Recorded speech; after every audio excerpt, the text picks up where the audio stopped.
Alright, welcome back. Today I'm gonna, I guess, give you some advice on getting a science victory. In this case, I was playing, the Mayans, right? Oh, shit. I was playing the Mayans, and I was going for science, right? And the Mayans are actually pretty good. Out of all of Civs, I'd say if you're a beginner and you wanted to try science, go for the Mayans. They do very good for adjacency, alright? For reference, this is on, the fucking Prince difficulty, the medium difficulty, right?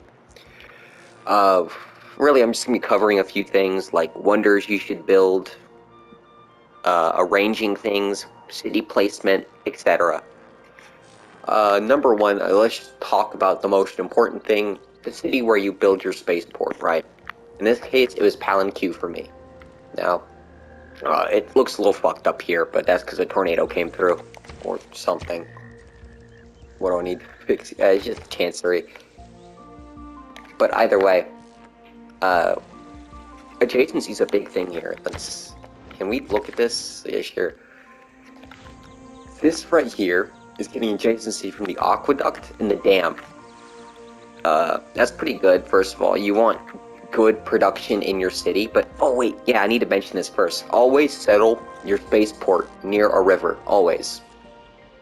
And for the love of God, use tax. Just use them, man. They help you keep stuff together, alright?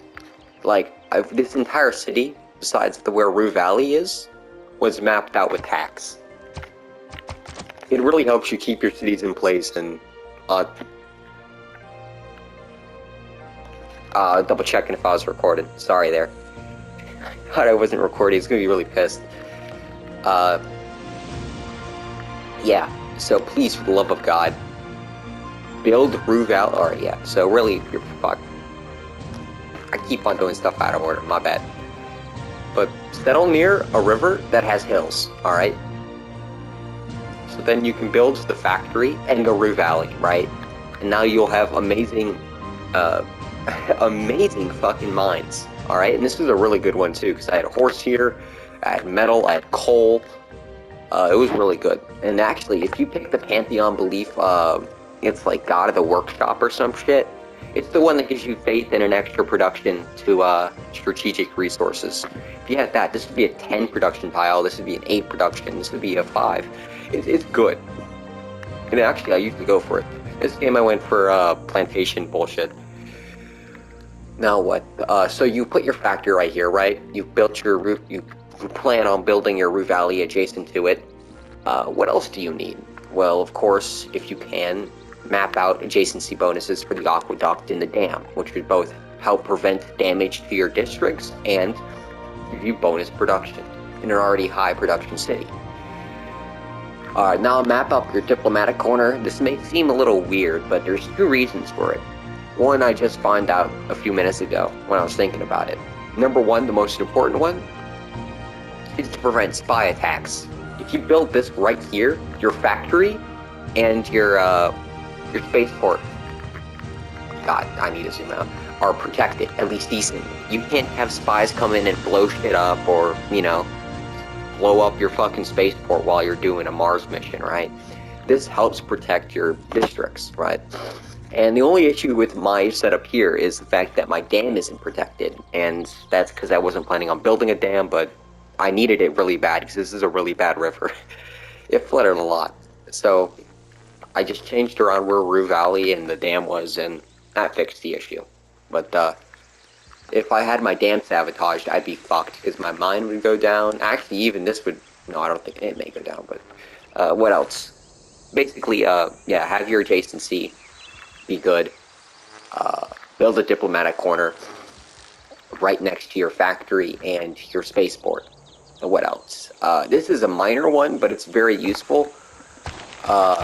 Integrated space cells. It's actually pretty decent. It's a nice idea to have in case you have the district space for it. If you're like me and you make cities only to produce spaceports, you should have the districts, unless you had a really good, let's say a really good theater district you could place down and you wanted the culture, you could go for it.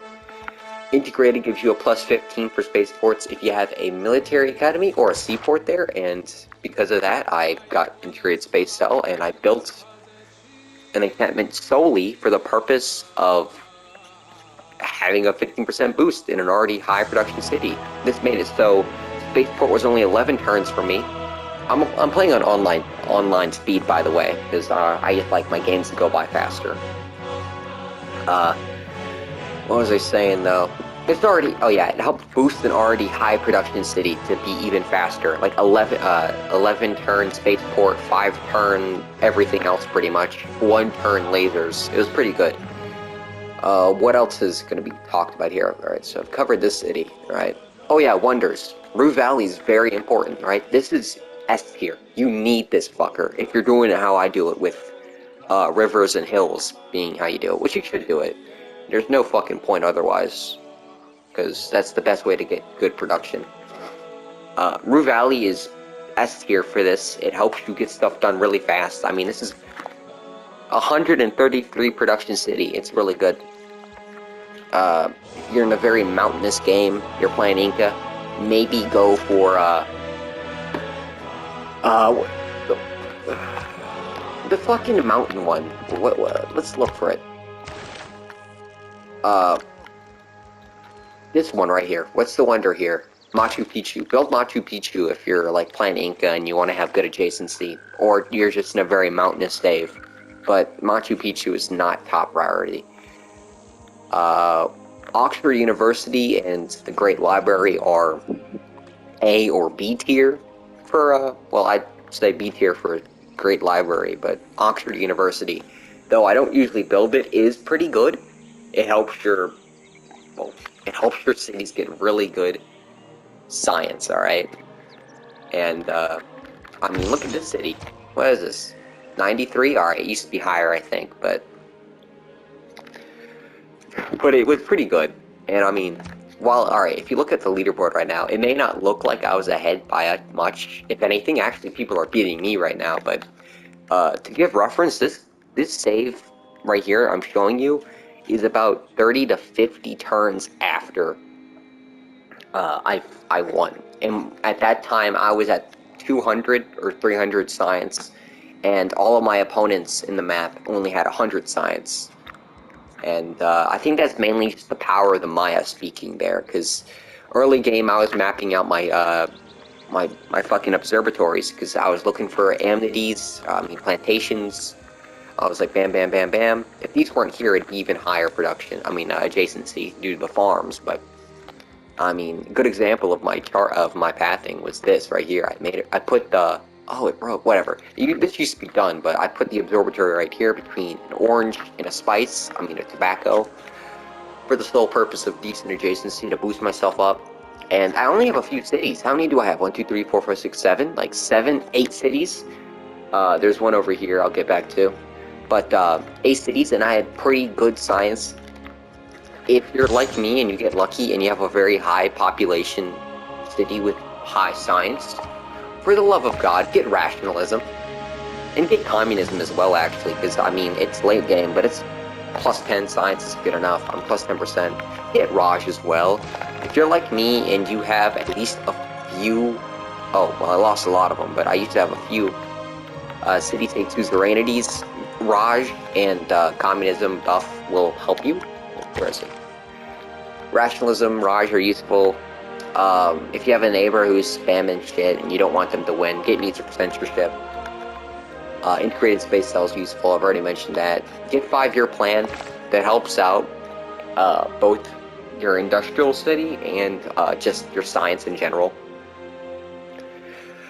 Oh, what else? So I've covered wonders to a degree. Oh yeah, let's cover the last one. This is by far, it would be useful actually, very fucking useful. It's too situational. So instead of it being S tier, oh, actually, instead of it being S tier like Rue Valley, it's gonna get a fucking B tier, because it's like too situational in my opinion. It's too late in the game, you're not gonna get as much of a buff from it. By the time I built it, I had already finished the game. By the time I started building it, I had already finished the final laser, right? But that's Amund Scots, or Amund Scots, how do you say it? Amundsen Scott Research Station. Yeah, but basically, if we look here,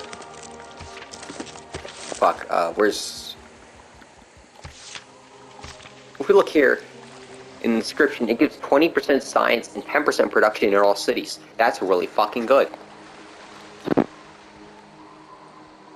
If there are 5 snow tiles within 3 tiles of the city, it's doubled to where you get 40% science and 20% production.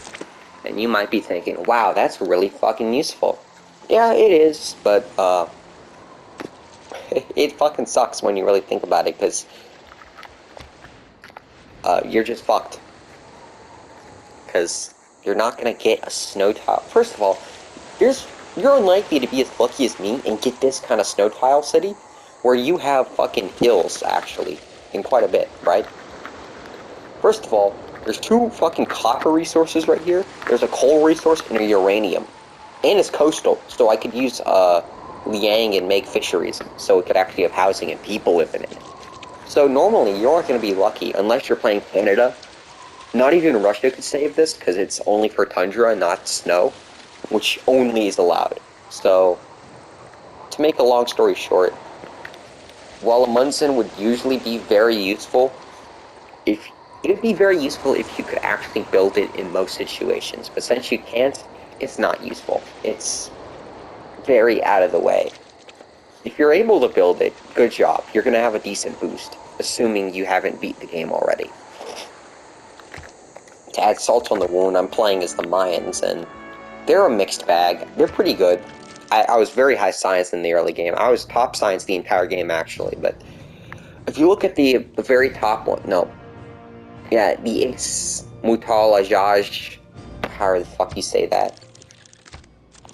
I'll go back up there.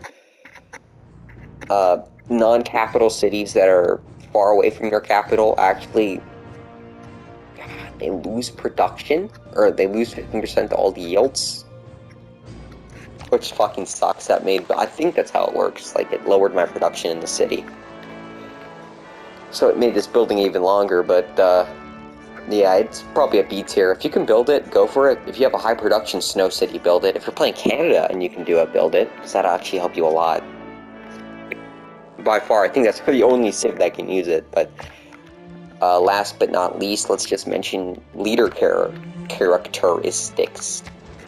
In the end, you want high adjacency science districts and high production characteristics. Alright, Mayans technically fit both. They're more situational for your spaceport city, because if you look at the same thing I just mentioned a bit ago, the Ixmutalajaj, you get plus 10% all yields when found when you're within 6 tiles of the capital, and a good indicator of this, in case you can't count, is if you get a builder when you build your city. So, yeah, plus 10% yields, I think, once again, maybe I'm misunderstanding what yields means in this context, but I believe it's referring to, you know, your food, your production, your gold, that's what I assume yields are, but maybe I'm wrong, right? In case I'm right, though, this actually helps your spaceport city a lot if you're playing Maya. So if you're playing Maya, you know, try to have a very close spaceport. But, you know, high adjacency is also pretty good, and the observatory covers that, right? +2 from adjacent plantations is pretty good, and then +1 for every 2 adjacent farms is pretty good. Like, if I didn't have the Great Library and, fucking, what's this thing called? The Oxford University, I would have, what, a 2, a 4, 1, 2, 3, 4. So that'd be 2 plus 2 is 4. A +4, I think. Yeah, +4 campus right here. That's pretty good, especially with rationalism and the 5-year plan government cards. That's pretty good, right? And it's also pretty easy to get adjacency that way too, because you could literally have just a flat plains map, and you could be playing Maya, and you could have, while nothing else on the map like plantations, you could have potentially, you know, a lot of farmland, so you could build farms around campuses, and you'd be pretty good. And that's partially why I like them more than Korea. Korea, you actually can't have adjacency. It needs to be away from districts. which is very annoying when you get down to it, because, you know, when districts vibe off each other, it's very useful. But I digress, right? You can still play Korea and do good. For the most part, you want high adjacency, though, when you play science. As you probably know, another good science civ would be Germany, because they have the Hansa, they have really good, actually they have like amazing fucking adjacency bonuses. And if you can harvest all of those adjacency bonuses, you're gonna be fucking set. Because you could have a very high adjacency city, right? With one tile to put down Rue. And if it's very has a lot of hills, then you have like probably maybe a 200 production city with 5-year plan. So yeah, Germany's another good one. But yeah, to cover it up, to sum things up, when you're picking a civ to do a science victory, it is preferable to go for science and production adjacency civs. I'd personally say science-based and not production as much, because, I mean, look at the observatory. That and the Korean fucking science place can really help you shine above early game civs, and that can help you have a tech advantage against your civs. You could be night rushing a classical age civ. That's very fucking useful, right? And for reference, I was #1 science the entire fucking game. It's only because I played the after game and I just did not really fucking care that these guys rose up to where they were. By the time I beat the game, I think no one was on par with my science, and if they were just barely on par with me. So, oh yeah, one last thing. If you want to invest in, get a religion and get cross-cultural dialogue, right? That is so fucking useful. It really is useful. And maybe also get Jesuit education so you can save some time. Cross-cultural just helps you get even more science from having your subjects be pretty much free science. It's useful, I say, very useful. But past that, just to sum everything up, build Rue Valley and maybe Oxford, right? Always put your diplomatic quarter right beside your factory and your spaceport for good adjacency. Look out for adjacency in general for your factories and your science facilities, right? That'll help you really get an edge on the AI. And whatever else I said in this video. Alright, hope you learned something.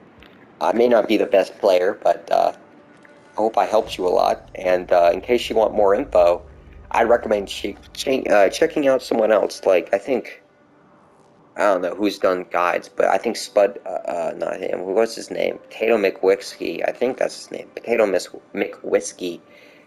I think he did a guide on how to play Civ in general. You can watch that. He's a pretty good player. That's what he got me into this game. I think his name's Civ Lifer. I think you could probably go to him and learn how to do it as well. He probably did a guide. He's done military guides at least. So if you want to know how to take out Civ's early game, go watch his videos. But yeah, I hope you learned a lot. Hope you can use what I told you in a game and helps you win the game better. Hope you all have a good day. See you later.